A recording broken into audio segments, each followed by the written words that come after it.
যেভাবে তছনছ করলেন, একটা মানে উগ্র ভাব নিয়ে যেটা মিডিয়াতে দেখলাম, এটা একেবারেই অপ্রত্যাশিত, অভাবনীয়, অকল্পনীয়। এখন স্বাভাবিকভাবেই প্রশ্ন আসছে, একজন আমলা এই ধরনের দৌরাত্ম্য করার সাহস কোত্থেকে পেলেন? আমাদের বলতেই হবে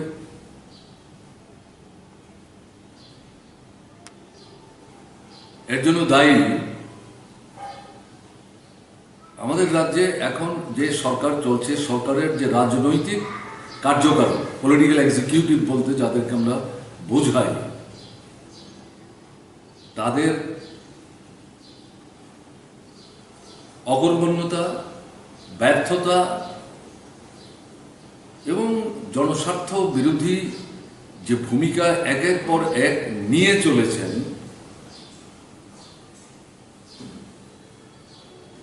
তাতে মানুষের সামনে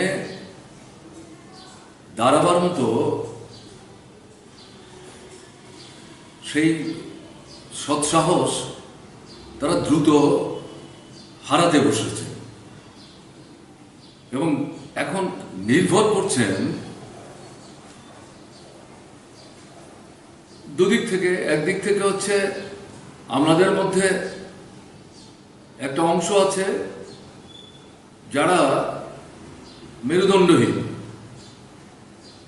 আইন কানুন নিয়ম পদ্ধতি সবই জানেন, কিন্তু নিজেদেরকে এগুলো রূপায়ণ বাস্তবায়নের ক্ষেত্রে যেভাবে কার্যকরী ভূমিকা নেওয়া দরকার সেভাবে তারা কার্যকরী ভূমিকা নিতে পারছেন না, অ্যাসার্ট করতে পারছেন না। তার পেছনে এই পলিটিক্যাল এক্সিকিউটিভ যারা, তাদেরকে তুষ্ট রাখার একটা মানসিকতা কাজ করছে, এরকম যারা একটা অংশ। আরেকটা অংশ হচ্ছে ক্ষমতা পিপাসু।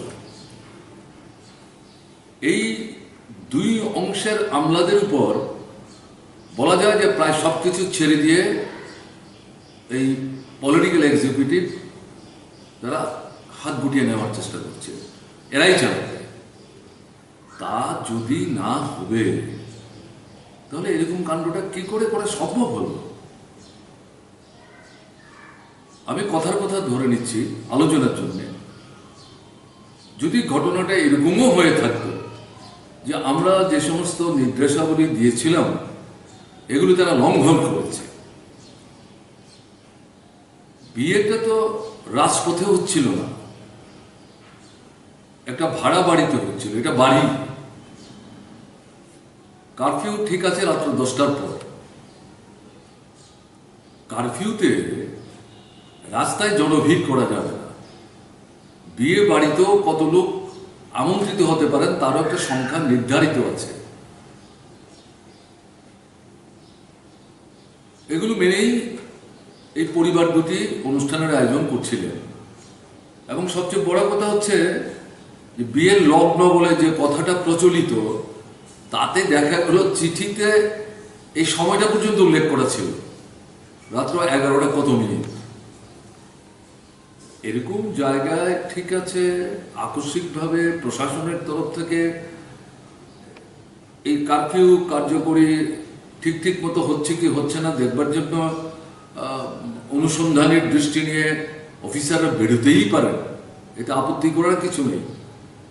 যদি গিয়ে দেখে থাকতেন যে তাদের দেওয়া নির্দেশাবলী এই বিয়ে বাড়িটির আয়োজক যারা, অনুষ্ঠানের যারা আয়োজক, তারা মানছে না, বলতে পারতেন তো যেটা কি হলো, আমরা বললাম একরকম, আপনারা পারমিশন চাইলেন একরকম, করছেন আর একরকম। এরকম তো কিছু জিজ্ঞাসাই সেখানে করেছেন, তা তো মিডিয়াতে যে কথাবার্তা ভেসে আসলো দেখা গেল না। দ্বিতীয়ত আমি আলোচনার জন্য বলছি, যদি দেখা যেত যে তারা নিয়মটা ভাঙছেন, তাহলে তো বলতে পারতো, দেখুন বিয়ের অনুষ্ঠান এটা নষ্ট হোক, এটা তো আমরা চাই না, আপনাদের এটা অল্প সময় দিচ্ছি, এর মধ্যে সমস্তটা আপনারা একটু গুছিয়ে নেওয়ার চেষ্টা করুন, অনুষ্ঠানটাকে সংক্ষিপ্ত করুন, যেগুলো না করলে না হয়, এবং এই ভিড়ভাড়টা যদি তারা মনে করে থাকেন তাদের সংখ্যার বাইরে, এটাকে একটু হালকা করার চেষ্টা করুন, আপনারাও আমাদের সহযোগিতা করুন। এরকম তো দেখা গেল এই আমলা প্রবর্তীর তরফ থেকে কোনো আবেদন, কোনো রকম নমনীয়তা দেখাবারই চেষ্টা করলেন না। একটা প্রচন্ড দাম্ভিক ক্ষমতালোভীর মতো দৌরাত্ম্য করলেন, এবং এতে এই যে হবু বর, সে থেকে শুরু করে কনের বাড়ির যারা অভিভাবক এবং এই মানে বিয়ের অনুষ্ঠানকে সলমেনাইজ করার জন্য যিনি পুরোহিত, তিনি এবং পুলিশেরও কোনো কোনো কর্মী, তারা তো তার হাতে সবাই হেনস্থা হলেন। এটা এটা কোনো মতেই মেনে নেওয়া যায় না, মানে এটা সীমাহীন ধৃষ্টতা। এবং এরকম একটা লোক জেলা শাসকের মতো গুরু দায়িত্বে বৃত হওয়া, এটা অস্বাভাবিক। দেখুন, প্রশাসনের 1 নম্বর অফিসার হচ্ছেন চিফ সেক্রেটারি সারা রাজ্যের জন্য, কিন্তু জেলা স্তরে জেলা শাসক যারা, আমরা যখন সরকার চালাতাম, আমরা তাদেরকে এটাই বুঝিয়ে বলতাম যে আপনারা চিফ সেক্রেটারির তুলনায় অনেক মানে জুনিয়র অধস্থ হতে পারেন, কিন্তু জেলায় কিন্তু আপনাকেই চিফ সেক্রেটারির মতো ভূমিকা নিতে হবে, সব জিনিস আপনাকেই কোঅর্ডিনেট করতে হবে, পুলিশ থেকে আরম্ভ করে সাধারণ প্রশাসন, জনগণের সুবিধা অসুবিধা সুখ দুঃখ সব কাজে আপনাদেরকে কিন্তু খুব সতর্কতার সাথে দায়িত্ব পালন করতে হবে। এখানে এই ভদ্রলোক আগরতলার মতো শহরে যে কাণ্ডটা করলেন, আগরতলা কেন, যে কোনো জায়গায়, এটা কারোর দিক থেকেই মেনে নেওয়া সম্ভব না। এটা তো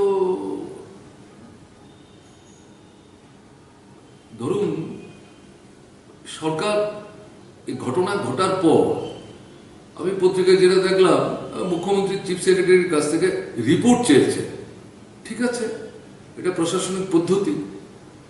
তো এই যে ঘটনাগুলি পত্রিকায় উঠল, মিডিয়াতে প্রচার চলল,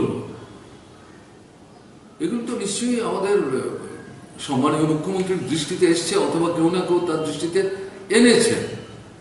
তাহলে প্রাথমিকভাবে তো এই ভদ্রলোককে জেলা শাসকের দায়িত্ব থেকে সরিয়ে দেওয়া দরকার ছিল, তারপর তদন্ত, এরপরে কার্যকরী ব্যবস্থা পদক্ষেপ নেওয়া।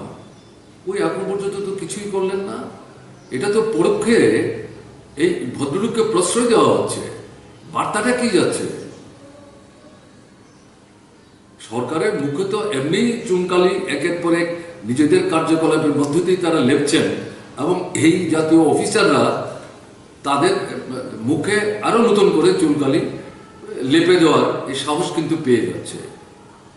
এটা চলতে দেওয়া যায় না। এটার প্রতিবাদ কালকেও আমি করেছি, এবং অফিসার বন্ধুটি তার এই আজকে প্রতিবাদও করেছি, নিন্দাও করেছি। আমি আজকেও সেই অবস্থানে দাঁড়িয়ে আছি। আমরা চাই এই ভদ্রলোককে জেলা শাসকের দায়িত্ব থেকে সরিয়ে দেওয়া, তারপর তদন্ত করুন, এবং কার্যকলাপ যা সংগঠিত করেছেন তার পরিপ্রেক্ষিতে যা ব্যবস্থা নেওয়ার প্রশাসনিক দিক থেকে আপনারা নেবেন, কিন্তু তাকে জেলা শাসকের দায়িত্ব এখনো পর্যন্ত কি করে রাখছেন, এটাই তো ভেবে পাচ্ছে না। এর বাইরে এই সময়ে আর কি বলবো? পরিবারটি, দুই পরিবারই আমি বলছি, বিশেষ করে তো কনের পরিবার, কারণ আমাদের যে সিস্টেম, এই সিস্টেমে এই বিয়ের দিন মূল অনুষ্ঠানটার আয়োজন করে কনের পরিবার। তাদের অবস্থাটা কি ভেবে দেখুন তো, মেয়েটির অবস্থা কি ভেবে দেখুন তো, তার বাবা মায়ের অবস্থা কি ভেবে দেখুন তো, এবং বর বলে যে ছেলেটি, মাথায় টুপি, গলায় তার মালা, যেভাবে তাকে মানে তার সাথে আচরণ করা হলো, তার তো আত্মসম্মান বলে একটা কিছু আছে নাকি? এই ঘটনার পর তার যে হবু পত্নী, তার সামনে গিয়ে তার দাঁড়ানো, এটাও তো তার পক্ষে একটা মানে কিরকম বলুন তো। এবং এই যে হবু কনে মানে বধূ, সে যখন এটা দেখবে, সেইবার কি করে এই ছেলেটির সামনে গিয়ে মানে মুখ দেখাবে বলুন তো? এগুলো এগুলো কি বুধের মধ্যে কিচ্ছু থাকবে না। আর যে ভদ্রলোক এই কাণ্ডটা করলেন, তিনিও তো একটা পরিবারেরই সন্তান, তারও তো ভাই বোন বলে আছে নাকি? কি করে এটা করতে পারলেন? ক্ষমতা থাকলে এইভাবে জাহির করে। আর ধরুন আমি বলছি, এই যে কোভিডের যে মানে ওয়েভটা এখন চলছে, এটা নিয়ন্ত্রণ করার জন্য নিশ্চয়ই উদ্যোগের দরকার আছে, কিন্তু সরকার পক্ষই তো এটা মানছে না। নানা উৎসবে বেশনে এই যে শত শত মানুষের ভিড়, তাতে মন্ত্রীরা যাচ্ছেন, মুখ্যমন্ত্রী থেকে শুরু করে, এগুলো তো মিডিয়াতে আসছে। তারা যেভাবে রাজনৈতিক কর্মসূচি করছেন শাসক দল, অথচ বিরোধীরা নিজেদেরকে নিয়ন্ত্রণ করছেন, অনুষ্ঠান স্থগিত করে দিচ্ছেন। সেই সমস্ত ব্যাপারে প্রশাসন কোনো ভূমিকা নিচ্ছে না কেন? ওই যে আমি বললাম, যাদের উপর ছেড়ে দিয়ে নিজেদের ব্যর্থতা ঢাকবার চেষ্টা করছেন, তারা তাতে উৎসাহিত হচ্ছে যে আমরা যা খুশি তাই করতে পারি, কারণ আমাদের উপর তো অনেক নির্ভরশীল। এটা তো এইভাবে চলতে পারে না, হওয়া উচিত না, এগুলি বন্ধ হওয়া উচিত। মানুষ তো তাদের সহ্যের কিন্তু একটা সীমা আছে, কাজে মানুষ এগুলো অনন্তকাল মেনে নেবে, এটা ভাবলে ভুল করা হবে। এর বাইরে আর কি বলবো? স্যার